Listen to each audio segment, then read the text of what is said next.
Vocabulary instruction is a critical component to ensuring that students understand and comprehend what they're reading. If a student doesn't understand what the word persistent means, then they're not going to get the entire moral of the text. But what exactly does good vocabulary instruction look like? Well, in this video, I'm going to be sharing with you 2 evidence-based strategies for how to introduce brand new words to your students.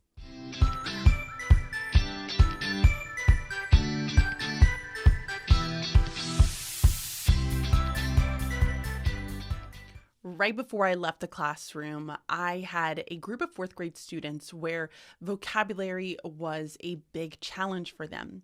And this became incredibly evident towards the beginning of the year when I started to teach characters with them. And we were focusing on a lesson on character traits. So the students had to work and identify and analyze the character within the story, and then tell me what the character trait of that specific character was. The challenge was not that they were having difficulty analyzing the evidence or going through the text themselves. They got that piece of it. The part that was more challenging was identifying the character trait, because for them, everything was mean or a bully or selfish or kind. They were really limited in their vocabulary knowledge. And so when it came around for them to identify a character trait, to attach it to a character, they were only limited to the vocabulary that they knew, and they couldn't expand themselves even more than that, which also meant that they were getting quite a few of them incorrect because they lacked the vocabulary knowledge. So when this big aha moment came around of, oh my goodness, it's not that they can't identify and analyze characters, it's that they don't have the vocabulary to help support them in analyzing and determining the character traits. This made it more and more clear of how important vocabulary instruction is to students in all areas of their reading and writing. And so knowing that vocabulary is important, we have to have really good explicit strategies that are going to support vocabulary development. And over the course of my career, I have done my own capstone research that I needed to do for my master's, all around the importance of vocabulary instruction as it applied to writing. And then I did a lot more research in the current role that I'm in of understanding the importance of vocabulary instruction and identified the various evidence-based strategies that are going to support vocabulary development in classrooms. Because here's the thing. You don't want to do everything that's out there that you see online, whether it's on Instagram or Pinterest, or that you see it on a blog. You want to make sure you're finding the right activities that you can be implementing into your classroom to simplify your instruction, but also have really good student outcomes from it. Because that's the goal. We want our kids to be able to comprehend. And if we're trying to do all of the different things, then it's going to just overwhelm you and it's going to overwhelm your students. Here at Bridging Literacy, we believe that we have to simplify education, simplify the process, find the right things instead of trying to do all the things that are out there online. So I'm going to be sharing with you 2 very specific strategies that can really help to enhance your vocabulary instruction and make sure that your students feel supported as they work to develop those vocabulary words. But first, let's talk a little bit about vocabulary just in general. So there are 3 different types of vocabulary based on tiers. Now, this comes from Bringing Words to Life by Isabel Beck, which is a phenomenal book. And if you have not read it, I will leave a link so that you can go and check it out. I highly recommend. And even if you don't have time in the middle of the year to be able to read an entire book, you can certainly jump from chapter to chapter or sections in order to gain little snippets of information that you can apply immediately into your classroom. So I highly recommend that. Now, I do want to just preface all of this by saying that if you are in the Bridging Literacy community, I had an entire teacher training that we did on vocabulary, and it was a hit with with the community. So make sure that you're taking the time to go into the teacher trainings. It's about an hour and a half of a video, which takes you through the process of introducing vocabulary, what type of vocabulary words are out there, how to choose those vocabulary words, how to teach those vocabulary words along with the resources that go along with that, and then also some activities that you can be embedding into your classroom. So if you have any questions, you're in the community, please feel free to reach out. If you are not in the community and you're like, Bridget, what in the world are you talking about? I'm going to be sharing a little bit more of that later on as we go through this video. So just kind of stay tuned as I'm teaching you these two strategies. So Isabel Beck talks about 3 different tiers. We have tier 1 vocabulary, which is going to be the basic everyday vocabulary that we use. It is what I'm using right now to talk to you. It's very basic. It applies to all different levels, and it's just our everyday terms that we have, like a house, a home. Those are tier 1 words. Now, when we start to get into tier 2 words, these words can be applied across multiple content areas. However, they're not going to be words that we necessarily use on a day-to-day basis. So typically we say, I'm going to go home. We don't typically say, I'm going to go to my dwelling.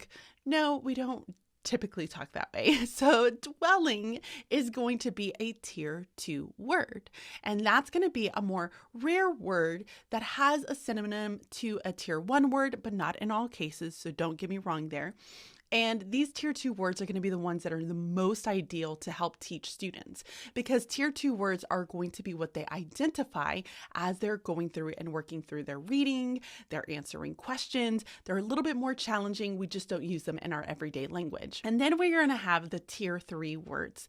And with tier 3 words, these are going to be more of your content specific focus words, meaning these are going to be words that if you're talking about a specific content area, like an individualized plan, that's an education. If we're talking about like assessment data, like summative assessments or formative assessments, that's not typically something that everybody talks about, but it's very specific to us in education. Now, those are going to be tier 3 words for us in education. Now, these can also vary across all different areas. So in math, we have tier 3 words. In science, we have tier 3 words. In social studies, we have tier 3 words.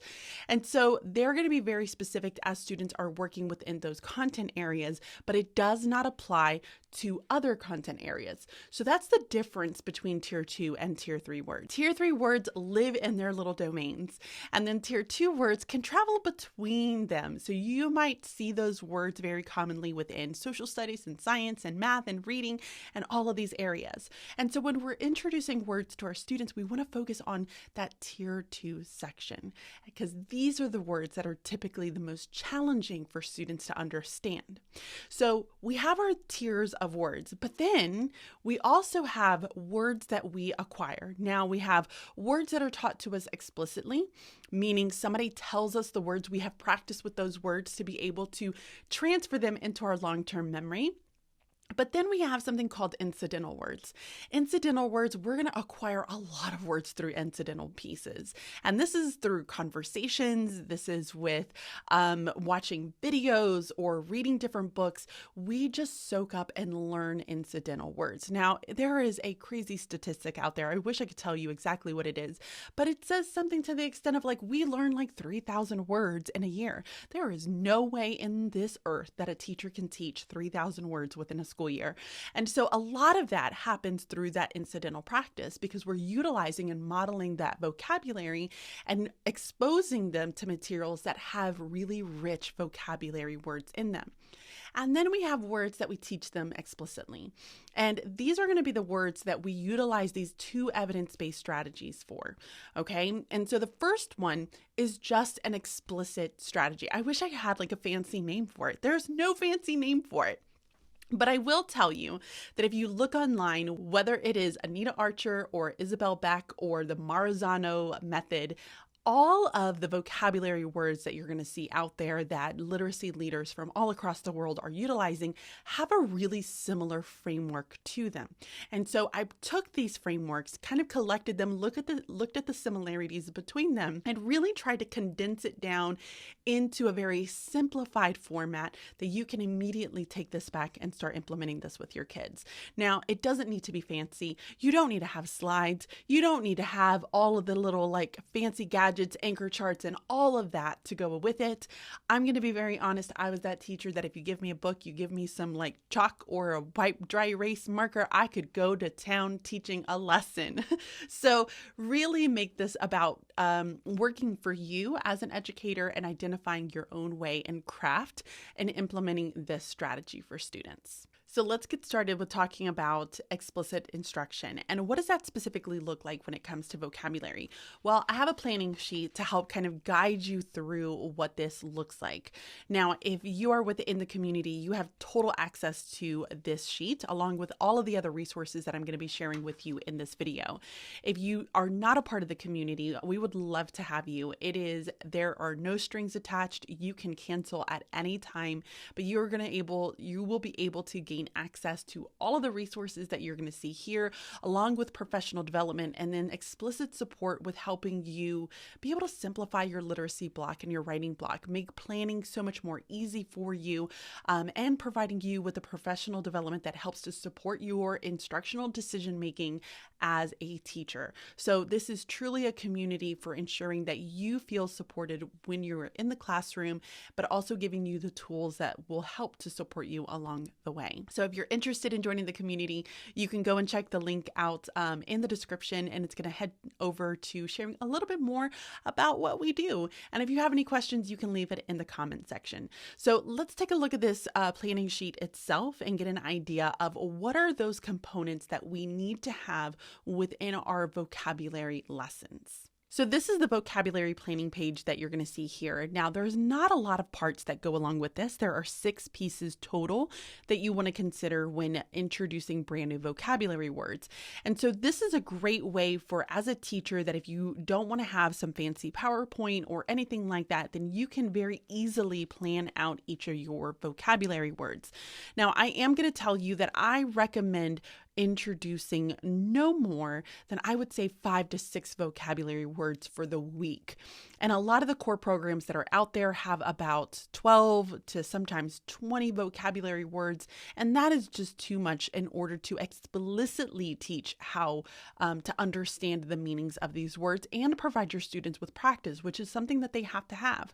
So we can get into that a little bit more. And if you are in the community, we have some offers for getting some coaching support on how to tailor your core programs to be more explicit and enhance them in a way that is aligned with structured literacy, the science of reading, and the research-based practices that are out there. So if you're interested, be sure to let me know. Okay, so here's the vocabulary planning page. So basically, the first thing that you're going to start with is the word here. The second thing is you're going to pronounce the words and then have students pronounce the words back to you. So you could tell them the word, and I'm going to actually give you a word here for what that might end up looking like. But you might tell them the word is concentrate. Everybody, what's the word? And then they're going to respond, concentrate. Okay, great. Then you're going to write the word for them to be able to read it. You can talk about syllables. You can talk about morphemes. And so morphemes are those individual units within words. So a lot of your affixes are going to be in here. And then your roots as well. Your part of speech, what are the word relatives? Now, when we talk about word relatives, if I had the word concentrate, then I wouldn't say concentrating or concentrated.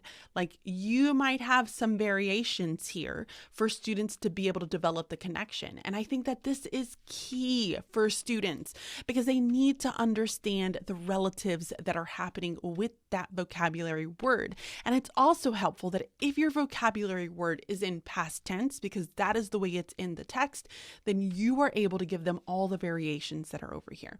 And then etymology as well, you can help to give them the origin, which as you start to dive more into morphemes and some affixes, that's really going to be beneficial for students. From there, you're going to define the word using some form of a student friendly definition. So if I said the word is concentrate, everyone, what's the word? Concentrate. And then I would say concentrate means to keep your attention focused. And then what you're going to have them do is you're going to give them some examples. So I would say the animals concentrate on reading the book. Now, obviously, that is a fictional text there. And then I might say the non-example. They could not concentrate when the wolf howled. So you would provide some various examples for them here. Now, you're probably wondering, but how in the world am I supposed to write in this? Well, if you're in the community, this is a Google Doc, so you are able to go in and edit each of these.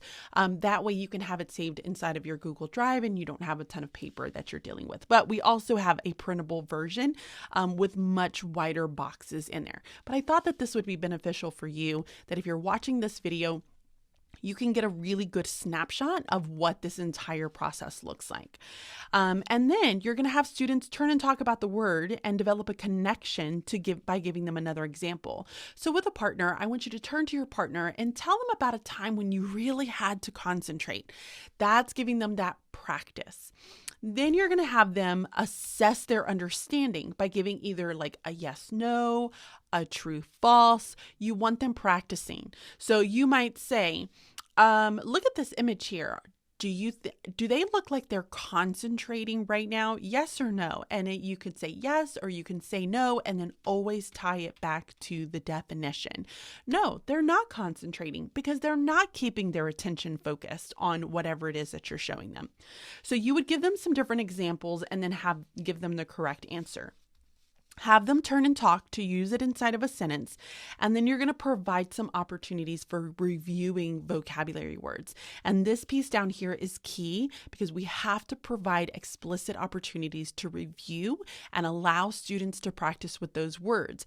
This is retrieval practice, and retrieval practice allows us to maintain information in our brains. If we only use it one time and we don't come back to it and have practice with it, we're not going to transfer that information into long-term memory. So it's very important that we're doing that. Okay, so that is the plan here, the lesson plan itself. I'm going to show you what this looks like in a slide deck. So this is a slide deck that is available within the community, and it's an editable one, so that way you can tailor it to fit your core program or any of the vocabulary words that you are utilizing to teach each week. And so it has multiple colors, so that way you are able to have each word be its own specific color. And then that way it makes it a little bit easier that if you were going through your slide deck, you're able to find where the next word starts.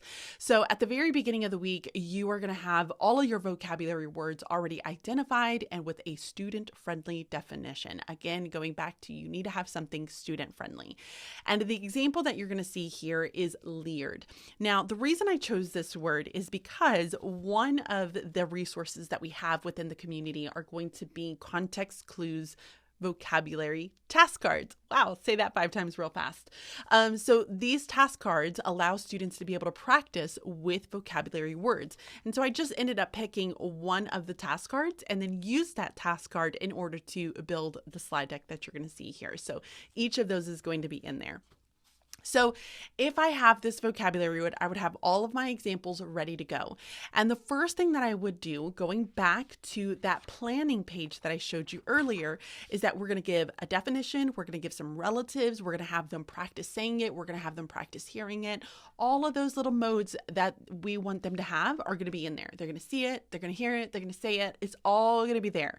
So I might say, the word is leered. Everyone, what's the word? Leered. All right, leered means a mean or unpleasant gaze.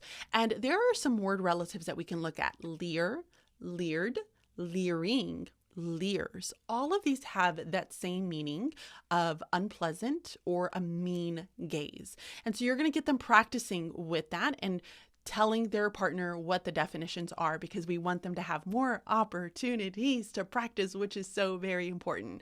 They need to be saying the word, saying the definition, sharing it with somebody next to them in order for them to keep that into their long-term memory. Remember, we're trying to transfer that in from working memory, holding it in there, and then moving it back into that long-term area.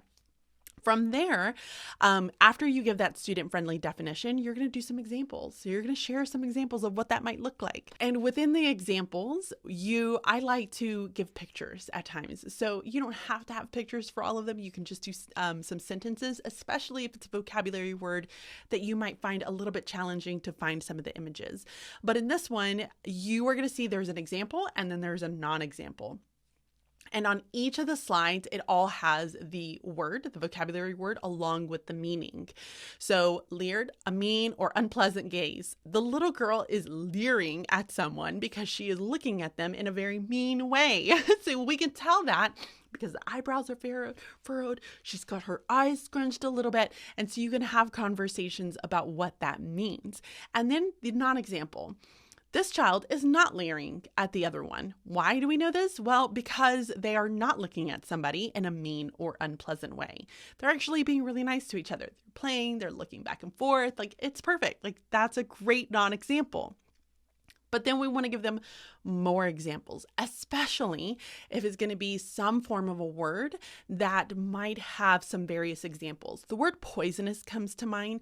So when we think of something that's poisonous, you can think of animals that are poisonous, plants that are poisonous. You can think of chemicals that are poisonous. So giving them examples of all of those would be really beneficial, especially if you have ELs inside of your classroom, because for them, they might only think, well, snake is poisonous. Don't touch the snakes. Like, snakes might be poisonous. But there are so many other poisonous things that are out there that you could have conversations about. So for the next one, if we're looking at the word leered, we're still going with the same term. We have the definition there, but we have somebody different here. Like, the person leered at the person next to her. She's looking at them in a very unpleasant way. Like, she's got her eyes. She's like, You know what I mean? Like, you could have conversations about what we understand about that. Now, the non-example, they're not necessarily smiling at them because we don't want them to think that somebody who's not smiling at you is leering at you, that they're looking at you in a very unpleasant way. So we want students to be able to understand that sometimes we just have conversations with each other. We may not be smiling at each other, but that doesn't mean that we are doing it in a mean or unpleasant way. So building those examples and non-examples in so that you can have those conversations and help students process the meaning of those words. Now, if you are somebody who does not like to utilize slide decks, that's fine. You don't have to. You can print these images out and then have discussions about these images with your students. And so I would often keep a file folder, and then I would just place all of the images in there that were either in a pocket chart or that I had posted up with magnets on my boards that I could then put away once I'm done with that unit. And then after that, you want to use the example that you found it within the text. So I pulled the sentence directly from the text. Jordan leered in the direction of the person who took the notebook from his hands. So having a conversation about, like, what does that mean within that specific text? Because we're not trying to trick students. We don't want them to work to somehow have to try to figure things out as they're reading. The whole purpose of us explicitly teaching the meaning of the word is that when they get to the meaning of the word, like that word in the text, they already know what it means. That's the whole point of it. So I'm going to go ahead and give them the answer, and we're going to do some practice with it. So after that, then I'm going to have them do some practice with it. Is this leered or not? Like, leered or not leered? Which one is it, guys? So this might be, you're going to put your hands up. The boy stared intently at her when she walked by. Is it leered or not leered? Everyone?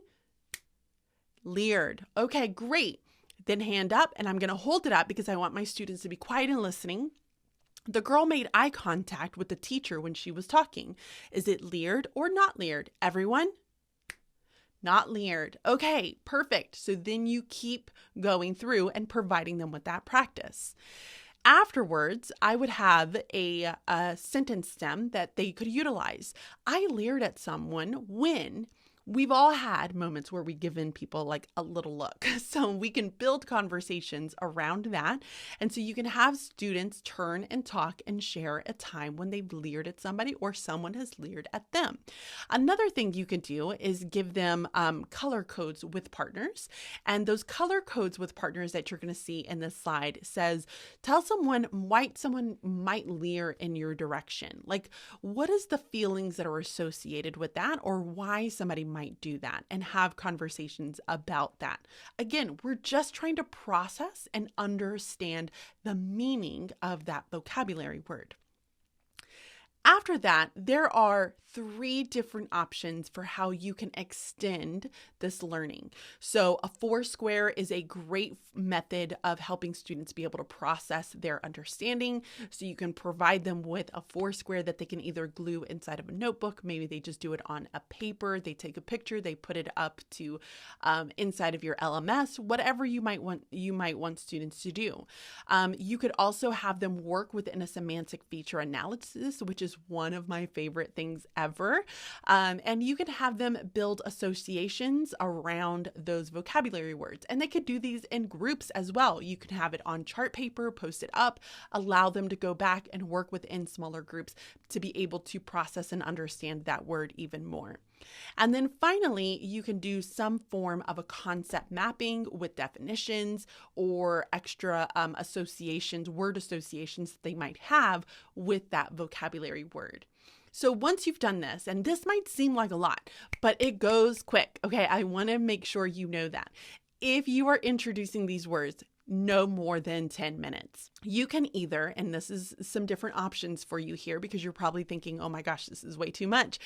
If you are introducing, you can introduce 1 word a day and have students practice. This would take you no more than 10 minutes.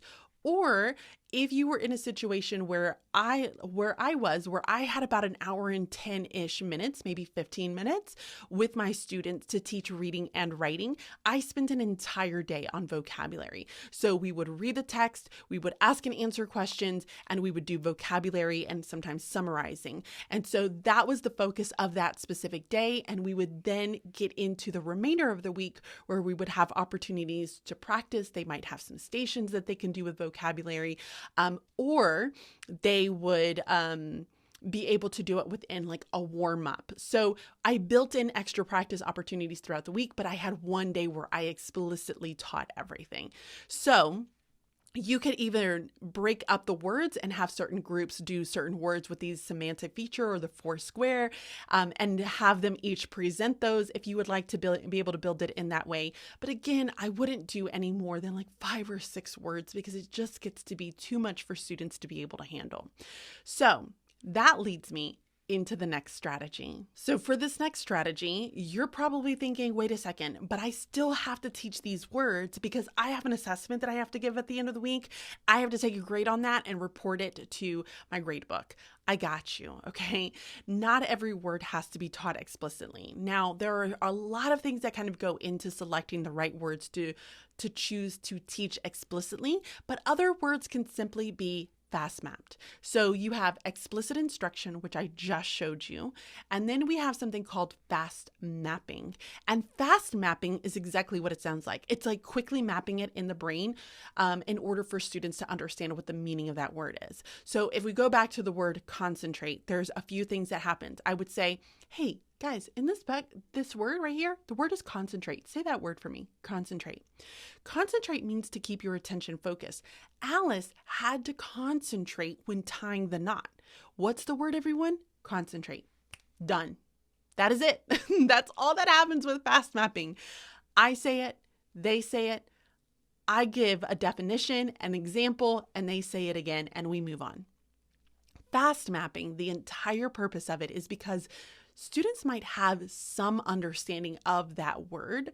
And oftentimes when we just tell them the definition of it, because remember, a lot of the words that they acquire is through incidental words. We're not going to be able to explicitly teach thousands of words every single year, but they can acquire the definition and know the meaning of that word through that fast mapping just from the introduction of it and being able to see it within the context of the text. So this brings me to context clues, which are really important. And a lot of the times, if there are context clues within that text, then fast mapping might be a really great way to go. Now, this is a newer resource that I've put inside of the community, and this is an anchor chart. I know I've showed you guys anchor charts before, my favorite way to be able to build them. So if you're new to the channel, I like to print all of my anchor charts onto legal sized cardstock. I did not have a ton of space inside of my classroom. I had a lot of windows, which I am not complaining about. And I also had a lot of cabinets, which I am also not complaining about. So space was limited. And in order to be able to have things posted up inside of my classroom, I typically just used some form of a legal size cardstock, made things a little bit easier. So you can print this out and review over the context clues with your students. So this uses ideas for each of the 5 context clues types. So you have inference, definition, example, antonyms, and then synonyms. And it gives an example using the same vocabulary word, which is timid, in all of these. So you can introduce it to students that way. So there's an anchor chart that you can have and post it up inside of your classroom. That way students have something to be able to reference. But going back to the vocabulary word, that if there's really good context clues, students might be pretty familiar with it, but there might just be some quick misconceptions that you want to clarify. Just fast map it. I say the word, you say the word. I give you a definition, I give you an example, you say the word, we move on. That's it. That's all there is to it. When we want to explicitly teach is when the word that you have as the vocabulary word interferes with the meaning of the text. So I often give this example when I am working with teachers, but the word latch. There is a text where the little girl forgets to latch the gate. And so then the animals come in and they start to eat all of the vegetables and the flowers. And it was all because she forgot to latch the gate. Well, if they don't understand what the word latch means, then they're not going to understand the problem of the story. And if you don't understand the problem of the story, is it going to help you comprehend it? No, it's not. So we have to make sure we're choosing words that really relate to helping students understand and comprehend the meaning of the text that they're working with. Vocabulary instruction does not need to be difficult. It can be something that is very simple, a process that just allows you to be able to explicitly teach, provide your students with that practice, and then be able to come back to and utilize that word again and again. And it's really going to help them enhance their reading comprehension and also their ability to write with a variety of really beautiful words within their text that they're writing. So hopefully this video was helpful with presenting you with the 2 different strategies that you can utilize when introducing brand new words. Don't forget them: explicit instruction and fast mapping. Again, if you are inside of my Bridging Literacy community, you can gain access to the full training video on vocabulary instruction, along with the resources like the anchor charts, the vocabulary task cards, the planning page, and also the template for the slides. If you are not in the community, I would love to have you. Again, you can cancel at any time. We also accept PO forms from school, so you can get in contact with your administration and see if they can pay to give you access for the year. I promise you it is truly worth it because it's all based on evidence-based practices, structured literacy, the science of reading, and truly simplifying the process so that we can make more informed decisions about our instruction with students. If you have any questions, feel free to email me at bridget@bridgingliteracy.com, or you can put them right there in the comments.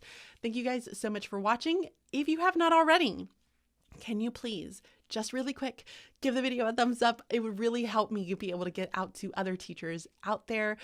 Also subscribe if you are brand new to this channel and hit that notification bell so you can get notified when I upload a brand new video.